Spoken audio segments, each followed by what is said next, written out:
영상을 또 찍네요. 영상 찍을 시간이 잘 안 나는 것 같아요. 생각보다 영상 찍는 게 이게 뭐 일도 많고 유튜버 분들 대단하신 것 같습니다. 오늘은 그 저번에 제가 머신보다 더 중요하다고 했던 그라인더에 대해서 말씀을 드리려고 해요. 그라인더가 가격대가 이제 천차만별이잖아요. 가정용부터 하이엔드 몇백만 원까지 이렇게 가는 그라인더까지 다양한데, 물론 가격이 비싸지면 비싸질수록 뭐 다양한 기능들이 있겠죠. RPM을 조절할 수 있거나 버 사이즈가 크거나 뭐 발열을 훨씬 잘 잡아주거나 그런 것들에 다양한 이점들이 있습니다. 그라인더에서 중요시 되는 거는 발열이에요. 발열을 잡을 수 있냐 없냐. 콩을 갈면은 이렇게 갈면 마찰열이 생기겠죠. 이 마찰열이 생기는 거를 최소화시키는 그라인더, 그리고 이 그라인딩을 하면서도 엄청 빠르게 할 수 있는 그라인더, 그게 좋은 그라인더입니다. 그래서 발열을 줄이려고 따로 뒤에다가 펜을 달아가지고 이 버에다가 직접적인 바람을 쏴서 열을 낮추는 그런 방법들도 있고, 이 버를 크게 해가지고, 버가 커지면은 그라인딩 속도도 빨라지겠지만은 이 버가 머금을 수 있는 열도 많아지겠죠. 그만큼 이제 뜨거워지는 게 좀 적어질 거예요. 그런 식으로 해서 열을 낮추는 방법, 아니면은 이 소재를 다르게 해서 열을 좀 적게 받는 소재로 만들어서 버 자체를 그런 식으로 하는 방법도 있고, 아무튼 제일 중요한 거는 발열입니다. 발열. 그러면 그라인더의 종류는 세 가지가 있는데, 우리가 흔히 쓰는 이렇게 갈리는, 이렇게 가는 거죠. 이렇게 갈리는 플랫버, 그리고 요 원추형으로 해서 이렇게 갈리는 코니컬버, 그 다음에 이렇게 이제 갈리는, 이거는 약간 이 어이가 들어가는 게 뭐지? 파쇄형으로 갈리는 건데, 우리가 옛날에 콩 갈 때 쓰는 그런 식으로 파쇄형으로 가는 버가 또 있어요. 그런 식으로 세 가지의 형태로 나뉘는데, 가장 많이 쓰이는 거는 이 플랫입니다. 이 플랫버, 이렇게 가는 거, 파리처럼 가는 거. 이 플랫버가 왜 많이 쓰이냐? 일단 속도가 제일 빠르고요. 속도가 아무래도 이 두 개의 날로 해서 이렇게 가는 거다 보니까 윗날이나 아랫날은 고정시키고, 거의 윗날을 고정시켜야죠. 이렇게 해서 가는 거니까 이게 RPM이 엄청 빨리 돌아옵니다. 그리고 콩이 투입되면서 이게 갈리거든요. 콩이 투입되면서 이게 여기서 확산되면서 이 날의 중심에서 바깥으로 가면서 이게 갈리는 건데, 이게 빠르게 갈리는 장점과 콩이 좀 균형적으로 갈리는 장점이 있어요. 일단 날로 이렇게 착착착착착 하는 거기 때문에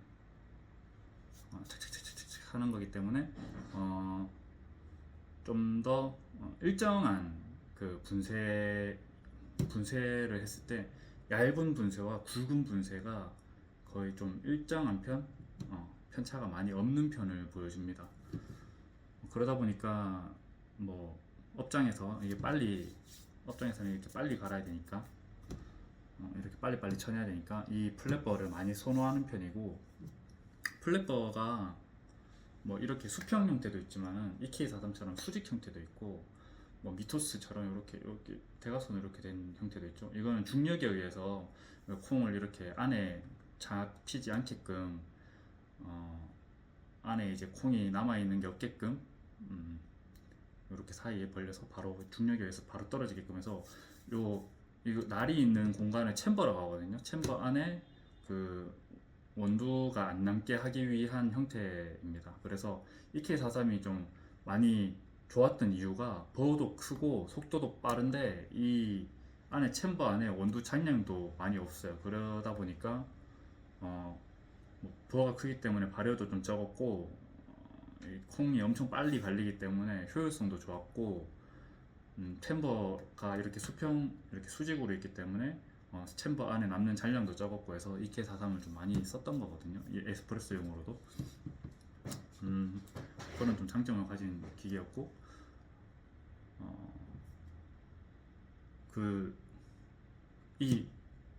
그러면 이 플랫버의 단점이 없느냐? 플랫버는 아무래도 향미 손실이 조금 빠른 편입니다. 왜냐하면은 우리가 다들 EK43을 쓰는 건 아니잖아요. 그냥 일반적인 그 플랫버 그라인더를 쓰면은 발열이 조금 심한 편이에요. 아무래도 러쉬를 많이 치다 보면은. 그래서 이제 그라인더를 여러 개를 쓰시는 분들도 있거든요. 세팅 잡기가 힘들 건데 이 발열이 심하다는 거는 그만큼 콩이 갈리면서 이 콩에 열을 받는다는 거고, 열이 발생한다는 거는 그만큼 커피의 향미 성분이 날아간다는 거거든요.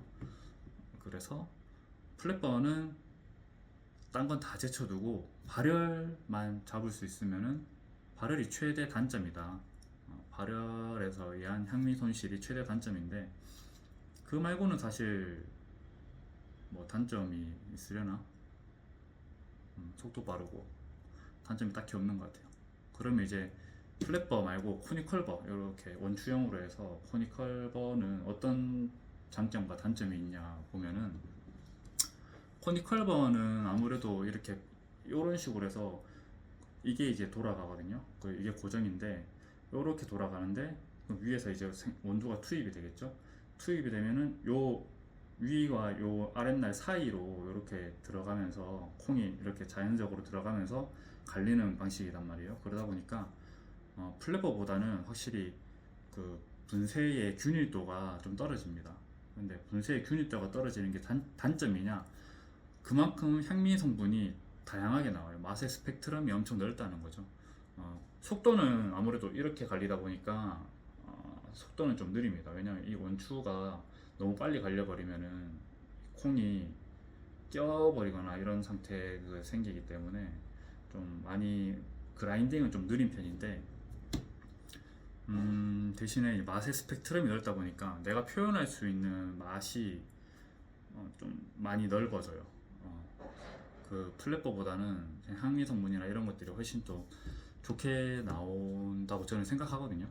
제가 코니컬버로 뭐 라떼류를 했는데 라떼류들은 확실히 코니컬버가 좀 더 향미 성분이 풍성하다 보니까 훨씬 맛있게 느껴지는 경우도 많았습니다. 대신에 이제 이 RPM이 굉장히 느리죠. RPM이 느리다 보니까 러쉬를 치기에는 좀 효과적이진 않아요. 이렇게 매장 막 주문이 막 들어오는데 코니컬버 막 내려오는 게 엄청 느리거든요. 그리고 이게 좀 잘 틀어집니다. 원래 맞추기 어려운데 왜냐하면 이 플랫버는 원두의 분쇄의 균일도가 좀 일정한 편인데 코니컬버는 균일도가 뭐 이렇게 좀 편차가 좀 있다 보니까 맛을 초반에 잡기도 좀 힘들고 중간에 틀어지는 경우도 굉장히 많아요. 이거 왜 틀어지는지 잘 모르겠어요. 틀어지는 경우도 많은데 이게 또 이 챔버가 아무래도 모양이 요렇다 보니까 챔버의 형태가 조금 일반적인 플랫버보다 좀 크다고 해야 되나?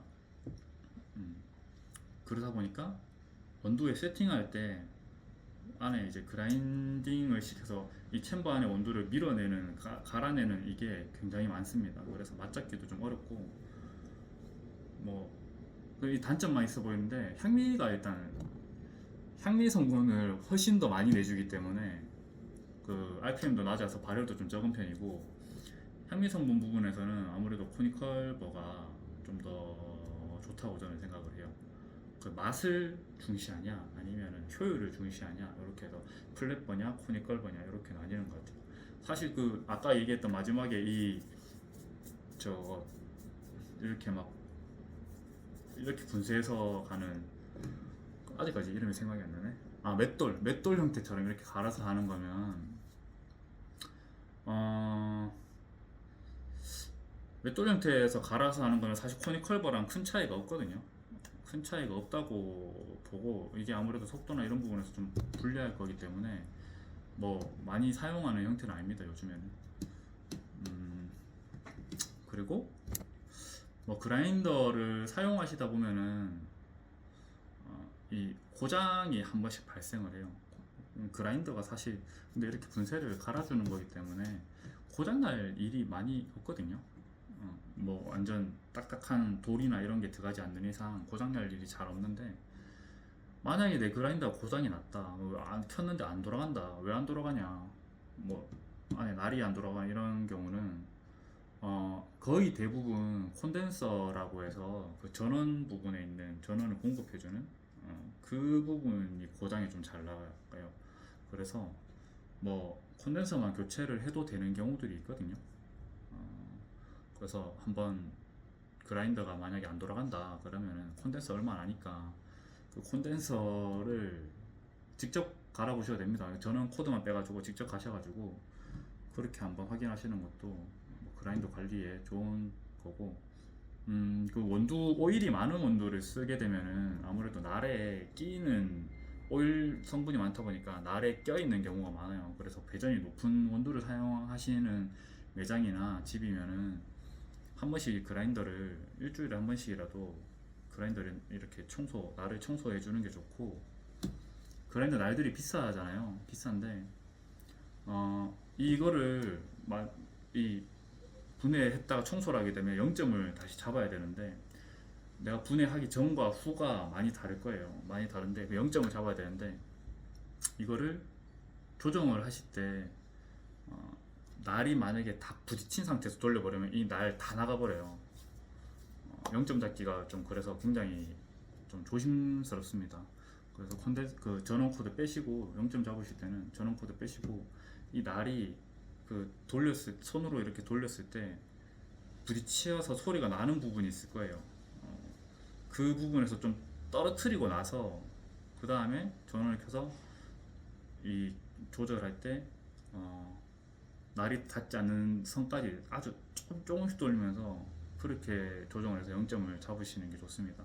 초반에 0점, 내가 이제 제품을 처음 받았을 때 0점과 나중에 0점이 달라졌다고 해서 뭐 이거 잘못된 거 아니야 이렇게 생각하실 필요는 없어요. 원래 분해 청소하고 나면 0점이 안 맞을 수 있는 겁니다. 공장에서 나올 때와 내가 사용하다 보면은 0점이 틀어질 수도 있는 거예요. 그거를 잡아주는 이제 그런 제품들도 막 나오곤 하는데, 사실 그렇게까지는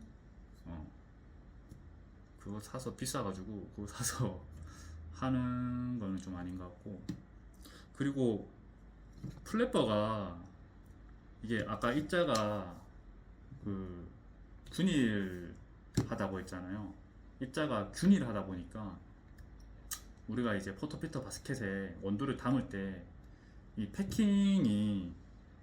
패킹했을 때 이렇게 담았을 때 그 입자가 너무 균일하다 보니까 이 공극이 조금 발생하는 경우들이 생겨요. 플랫버 같은 경우는. 그래서 이 공극이 생기게 되면 아무래도 좀 원두가 덜 담기겠죠. 하지만 이제 코니컬버는 이 분쇄 범위가 이렇게 여러 형태의 분쇄 범위를 보여주다 보니까 이 패킹을 담았을 때 같은 높이인데도 불구하고 플랫버보다 코니컬버가 더 많이 담깁니다. 그만큼 이제 좀 더 많은 맛을 내줄 수 있는 거고, 더 진한 맛을 내줄 수 있는 거거든요. 이런 부분들을 생각하셔가지고 내가 원하는 커피의 취향? 내가 표현하고자 하는 커피 맛을 어떤 그라인더가 맞는지 판단해 보시는 게 좋을 것 같아요. 저가형 그라인더 쓰셔도 되는데, 저가형 그라인더는 아무래도 제한되는 게 많죠. 원두의 분쇄 범위도 그렇고, 뭐 싸다고 에스프레소를 못 볶는 건 아닌데 이 속도나 이런 부분에서 엄청 나중에 스트레스를 받으실 거예요. 그래서 조금 이제 한 번에 그라인더 같은 경우는 한 번에 고가형으로 가는 게 훨씬 이득입니다. 뭐 저가형 2대 해가지고 하겠다 이거보다 그냥 합쳐가지고 고가 하나 딱 하는 게, 저는 그게 맞다고 생각을 해요. 진짜 러쉬가 많은 매장이면 고가를 2대 놓으세요. 진짜 그라인더는 커피 성분의 맛에 엄청난 영향을 끼칩니다. RPM도 그렇고.